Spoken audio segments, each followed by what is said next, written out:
Guys, this is Mobeen. We are talking about the respiratory pathology. The lecture is pneumonia, and that within that, community acquired atypical pneumonia.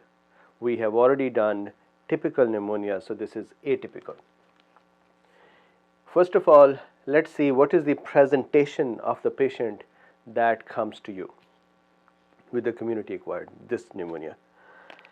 Normally, the patients would not even know. We'll talk about the pathogenesis. Usually the inflammation is in the parenchyma or the alveolar septa. So normally exudate is not present, respiratory distress is not present, dyspnea is not present. So patient has some dry cough and some chest discomfort, and that's it.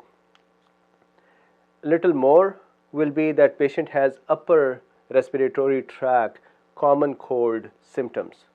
And so that will be runny nose, discomfort at the throat, some itching here in the trachea and so on, but mostly upper respiratory tract infections. There may be slight fever as you continue moving forward. There may be some chills, slight fever, some headache, some malaise-ness that may be there as well. But in some patients, especially in the immunocompromised patient, this may be a fulminant disease. This may be a rapidly progressive fatal disease, can become fatal. And in such patients, what is strange for you as a doctor will be that the respiratory distress and the dyspnea is going to be will be disproportionate, will be more than you expect, because you hear the chest and it is clear. You look at the chest x-ray and there is not much you can see there. You see the sputum and there is not much sputum there, and still the patient has lots of dyspnea and distress. And if that patient is not properly managed, it is possible that the patient would die. So with this kind of a presentation, let us see what atypical pneumonia is. First of all, the pathogens that cause it.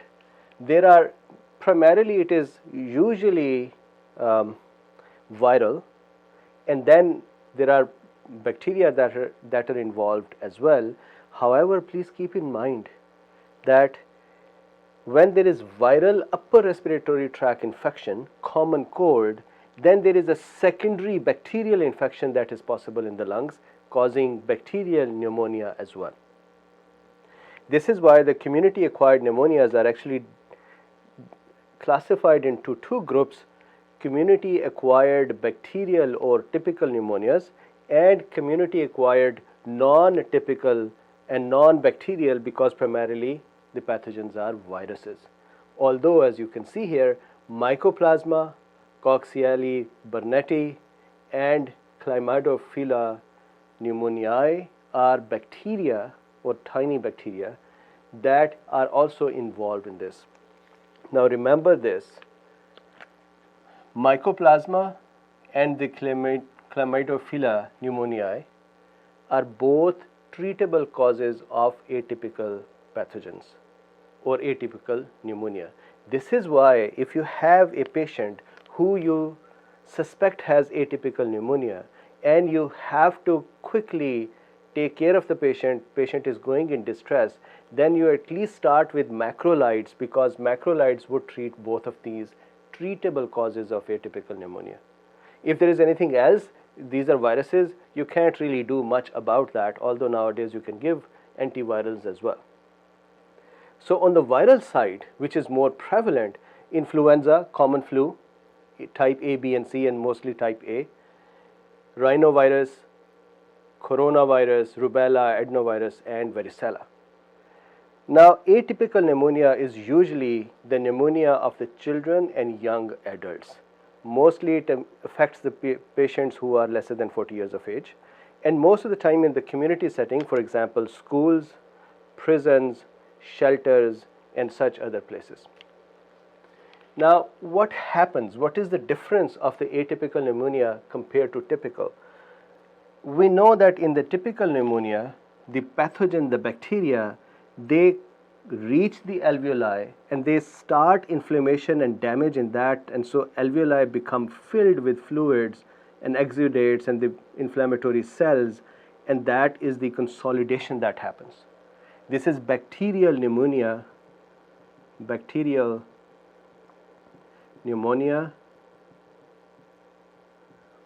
or typical pneumonia.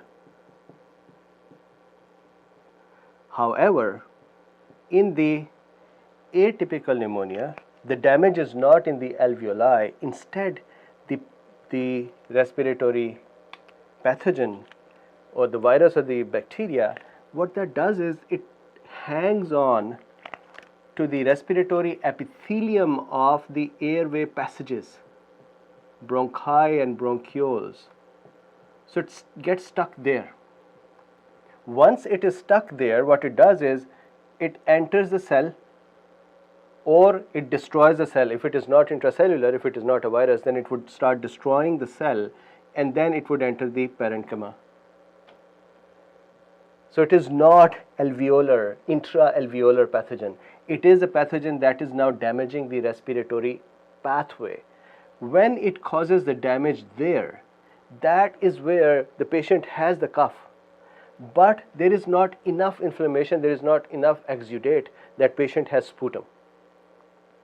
So now the infection is present in the interstitium of the lung, not in the airway itself, not in the alveoli itself. I'm saying it again and again, that is important. So if I bring you here, the infection is going to be in the interstitium and in the septi. What are the septa between the alveoli? These are just the thin walls between the alveoli.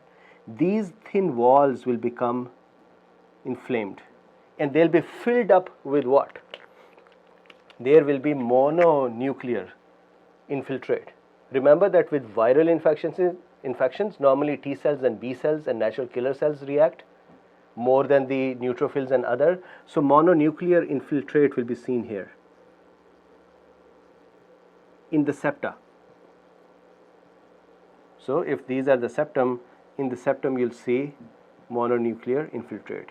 Histiocytes will be present, T lymphocytes will be present, B lymphocytes will be present, mostly T, and the natural killer cells will be present. What are these? These are the pathogens, these are the immune system cells that are responding to viral infection. Now exudate, not enough. Now the question is, why do we have atypical pneumonia? What does atypical mean here? So 3-4 things here. Number one, very tiny or moderate amount of sputum because the exudate is less. Number two, leukocytosis in the blood culture is very, very less compared to leukocytosis you will see in the blood culture of a patient with bacterial pneumonia or typical pneumonia. And the most important thing is that the signs of pneumonia, the vocal fremitus, the egophony, the bronchophony, the dullness on percussion, these are all not present. So you're not able to hear, or even on the radiographic presentation, you will not see the normal signs of pneumonia. This is why it is called atypical pneumonia. Okay, so now as this inflammation occurs in the septa, the septum become widened. So if you look at the histopathological slide, what you'll see is that the septum between the alveoli have become wider and they are filled with mononuclear cells. Now one more thing that is very, very important is what is the reason that the patient develops dyspnea and develops distress? The reason for that is this. Look, this inflammation that is happening outside the walls of the alveoli near the blood vessels. Remember, there are blood vessels here and there are blood vessels here, there are blood vessels here, right? So now what is happening is we have caused inflammation near the blood vessels that will cause, if the inflammation is too much, that would cause disruption and necrosis and damage of the blood vessels themselves, plus it would impinge, it would hinder the expansion of the airways. The result of that is that as the alveolar function becomes lower, plus as the blood vessels become obstructed, patient would experience dyspnea and distress. Why dyspnea? Because there is not enough blood coming into the lung and there is not enough blood present near the alveoli to do the exchange. So now you look at a patient who looks like a healthy young man and is severely distressed, but the chest X-ray is clear, the lungs are clear, there are no clinical signs, and you say, what the heck? So that is the case where you must suspect that there may be atypical pneumonia going on. And if the situation is such that the patient is immunocompromised or is having severe clinical symptoms, then you start with the macrolides immediately. Okay, so that is the alveocapillary block we just talked about. One more question that I've heard from students a lot, and that is, why does a viral infection, atypical pneumonia, also cause a secondary typical pneumonia? The reason is very simple. When there is damage to the airways and the cells of the airway are damaged, what will happen? These cells have cilia on them, right? What is the function of these cilia? That is the mucociliary elevator that will move the debris and junk and the bacteria that are trapped here out, correct?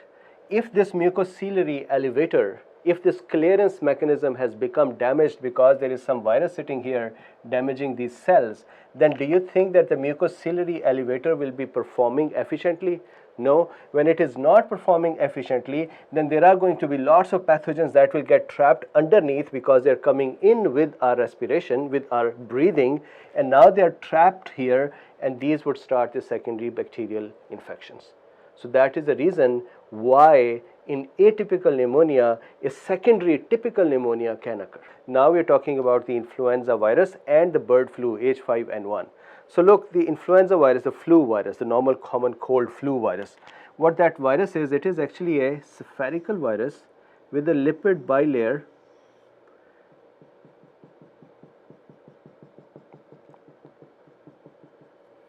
so this is a lipid bilayer. This virus has RNA segments in it. It's a single-stranded RNA virus with, this is a polymerase with some protein present. So there is nucleoprotein with the RNA. So there are 8 such RNA panhandles with the nucleoproteins present here, and so on. So single-stranded RNA bound with the nucleoprotein. The outer shell or capsid has the lipid bilayer. On the lipid bilayer, what is important is that there are heme agglutinin proteins that are stuck there. Heme agglutinin, and there are neuraminidases.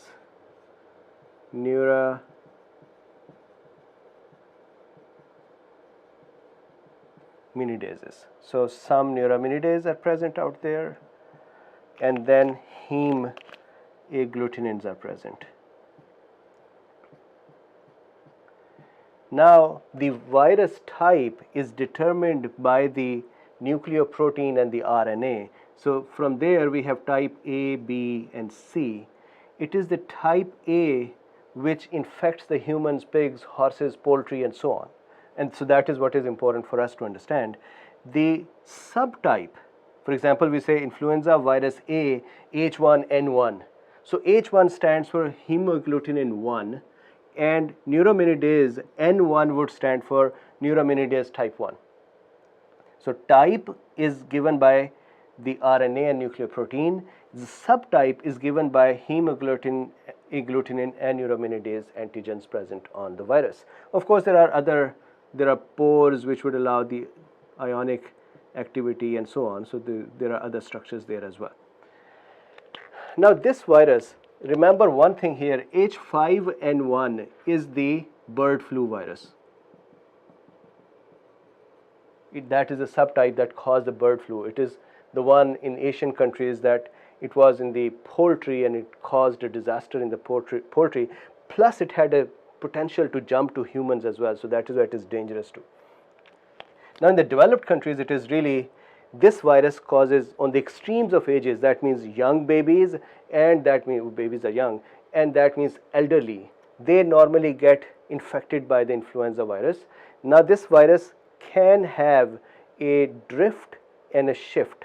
What does that mean? An antigenic drift and an antigenic shift. Antigenic drift is normally when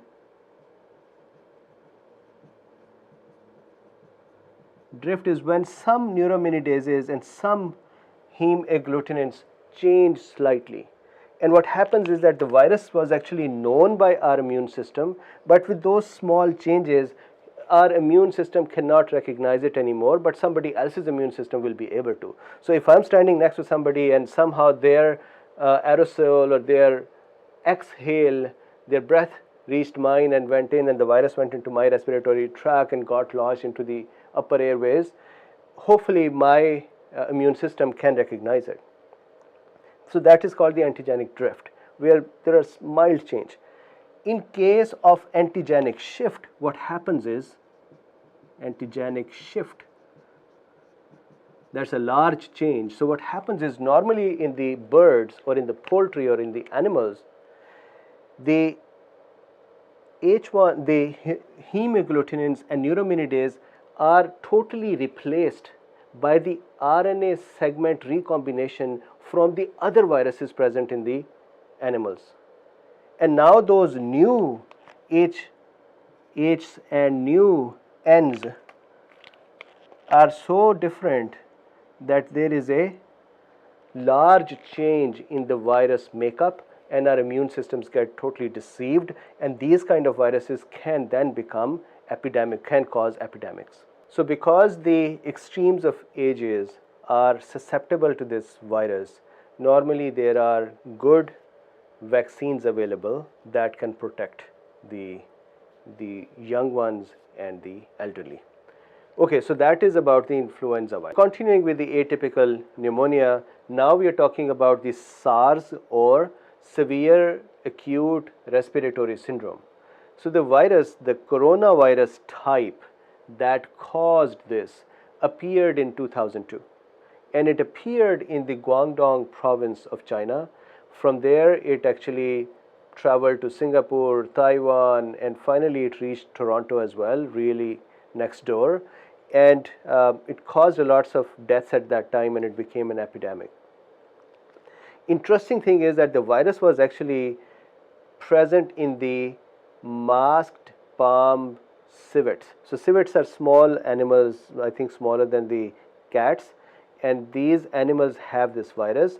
These animals are eaten in China, so from the civet it went into a human, and then from human to human it kept moving forward. Now how does this virus cause the infection? So normal coronaviruses, see I have marked the coronavirus here for SARS. The normal coronaviruses cause upper respiratory tract infection. However, the one that caused SARS caused the lower respiratory tract infection and viremia. So if this is the respiratory tract, the coronavirus which was causing SARS actually caused infection in the lower part of the respiratory tract and caused atypical pneumonia. With that, it also caused viremia. And so what is the typical clinical manifestation? Patient normally about 2 to 10 days after the exposure to the virus, patient starts getting chills, malaise, low-grade fever, and just dry cough, some dyspnea. And normally it would resolve. But if it does not resolve, if the patient dies, then the patient's lungs, the lower respiratory tract, they show a lot of alveolar exudate, which is interesting, that virus causing atypical pneumonia and having alveolar exudate. Why? Because of the extensive damage it is causing and the secondary infections that are happening. So one, there is exudate, and secondly, the virus is going to cause lots of necrosis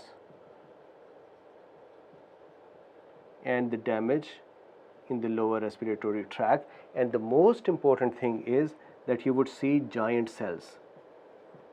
So that means macrophages are involved, that means macrophages are surrounding and they are fusing and they are activated and they are forming the giant cells. So these are the typical presentations inside the lungs. Thank you.